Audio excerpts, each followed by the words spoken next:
प्राकृतिक चुंबक लोहे का ऑक्साइड यानी Fe3O4 है। इसका कोई निश्चित आकार नहीं होता। किसका? चुंबक का, प्राकृतिक चुंबक का।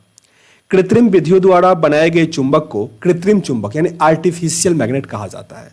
यह लोहा, इस्पात, कोबाल्ट आदि से, निकेल से भी बनाया जाता है। यह विभिन्न आकृति की होती है। जैसा आप बनाओ, जब आर्टिफिशियल ही है तो छड़ चुंबक, घोड़ा नाल चुंबक, चुंबकीय सुई, डिफरेंट टाइप का ये बनाया जाता है कृत्रिम चुंबक।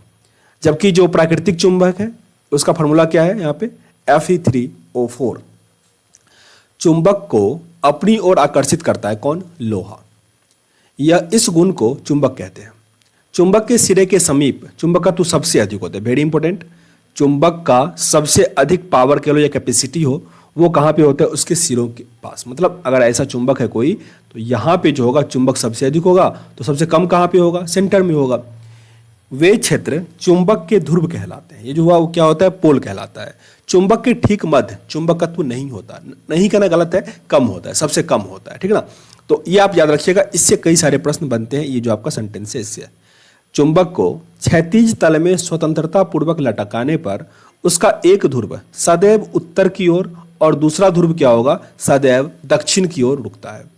उत्तर की ओर ठहरने वाला ध्रुव को उत्तरी ध्रुव तथा दक्षिण की ओर जो ठहरेगा उसे हम कहते हैं साउथ पोल यानी दक्षिणी ध्रुव। मतलब नॉर्थ की तरफ तो नॉर्थ पोल और दक्षिण की तरफ यानी साउथ की तरफ तो साउथ पोल।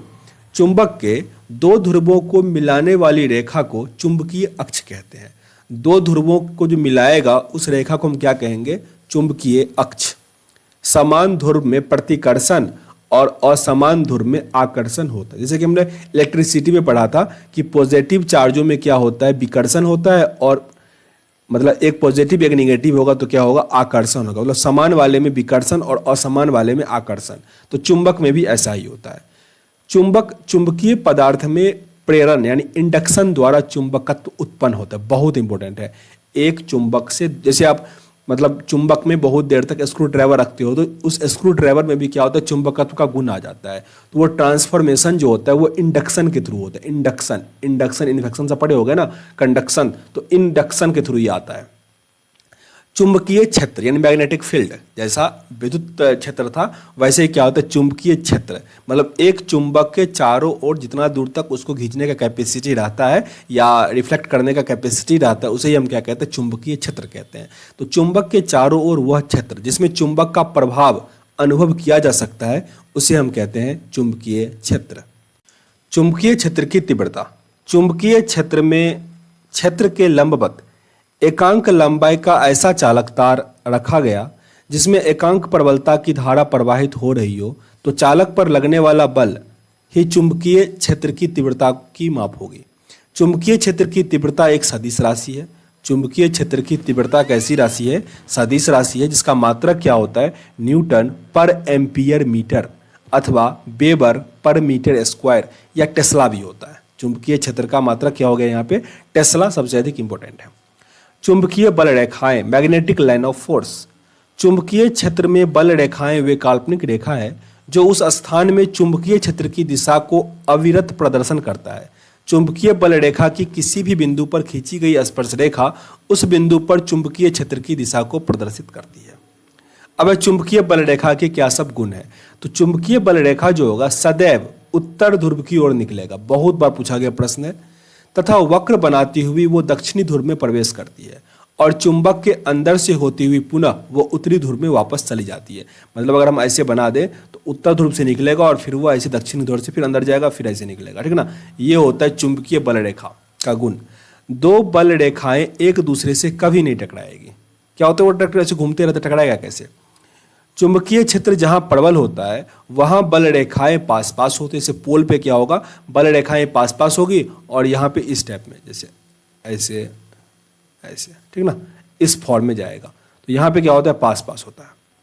या फिर ऐसे, आप लोग बचपन में एक फोटो देखे होगे इस टाइप का, ऐसे ऐसे वाला। तो यहाँ पे दूर दूर होता है और यहाँ पे क्या होता है? नजदीक होता है। एक समान चुंबकीय क्षेत्र की बल रेखाएं परस्पर समांतर एवं बराबर दूरी पर होती है। अब चुंबकीय पदार्थ, मैग्नेटिक सब्सटेंस। प्रतिचुंबकीय पदार्थ क्या होता है? प्रति चुंबकीय पदार्थ वे पदार्थ हैं जो चुंबकीय क्षेत्र में रखे जाने पर क्षेत्र के विपरीत दिशा में चुंबकित हो जाते हैं, जैसे जस्ता, बिस्मिथ, तांबा, चांदी, सोना, हीरा, नमक, जल आदि प्रति चुंबकीय पदार्थ हैं। अब है अनुचुंबकीय पैरामैग्नेटिक सब्सटेंस। अनुचुंबकीय पदार्थ वे पदार्थ हैं जो चुंबकीय क्षेत्र में रखने पर क्षेत्र की दिशा में थोड़ी सी चुंबकीय हो जाती है, जैसे कि platinum, chromium, sodium, aluminium, oxygen. ये सब क्या होता है, कुछ देर रखने पर थोड़ा वो क्या हो जाएगा, चुंबकीय हो जाता है। अब लोह चुंबकीय क्या होता है? लोह चुंबकीय वे पदार्थ हैं जो चुंबकीय क्षेत्र में रखने पर क्षेत्र की दिशा में प्रबल रूप से चुंबकित हो जाता है, जिसमें कि लोहा, निकेल, कोबाल्ट, इस्पात, ये सब का उदाहरण है लोह चुंबकीय का। डोमेन। लोह चुंबकीय पदार्थ में प्रत्येक परमाणु ही एक चुंबक होता है और इसमें असंख्य परमाणु के समूह होते हैं, जिसे क्या कहा जाता है, डोमेन कहा जाता है। डोमेन, एक डोमेन जो होता है 10⁻18 से 10⁻21 तक परमाणु होते हैं। लोह चुंबकीय पदार्थ की तीव्र चुंबकत्व इस डोमेन के कारण होता है। जितना अधिक होगा तो चुंबकत्व क्या होगा, उतना अधिक होगा। अब है क्यूरी ताप यानी क्यूरी टेम्परेचर। क्यूरी ताप वह ताप है जिसके ऊपर पदार्थ अनुचुंबकीय व उसके नीचे पदार्थ लोह चुंबकीय होता है। लोहा एवं निकेल के लिए क्यूरी ताप का मान 770 डिग्री सेल्सियस तथा 358 डिग्री सेल्सियस होता है। अच्छा, चुंबक को अगर हम अधिक ताप पर गर्म कर देना तो उसका चुंबकत्व क्या होता है, खत्म हो जाता है, पीट कर भी उसका चुंबकत्व खत्म किया जाता है। यह प्रश्न पूछा जाता है। अस्थायी चुंबक बनाने के लिए नर्म लोहे का प्रयोग होता है, सॉफ्ट आयरन का प्रयोग होता है। अस्थायी चुंबक टेम्पोररी मैग्नेट के लिए। अस्थायी चुंबक के लिए हम इस्पात का प्रयोग करते हैं, कोबाल्ट का भी प्रयोग करते हैं। भूचुंबकत्व यानी टेरेस्टेरियल जो मैग्नेटिज्म है, जैसे गुरुत्वाकर्षण हुआ, वो किसी स्थान पर पृथ्वी के चुंबकीय क्षेत्र को 3 तत्वों द्वारा व्यक्त किया जाता है। पहला तो है इसमें दिक्पात कोण यानी एंगल ऑफ डिक्लेनेशन, दूसरा होता है नमन कोण एंगल ऑफ डिप, और तीसरा क्या होता है, चुंबकीय क्षेत्र की क्षैतिज घटक यानी horizontal component of earth's magnetic field.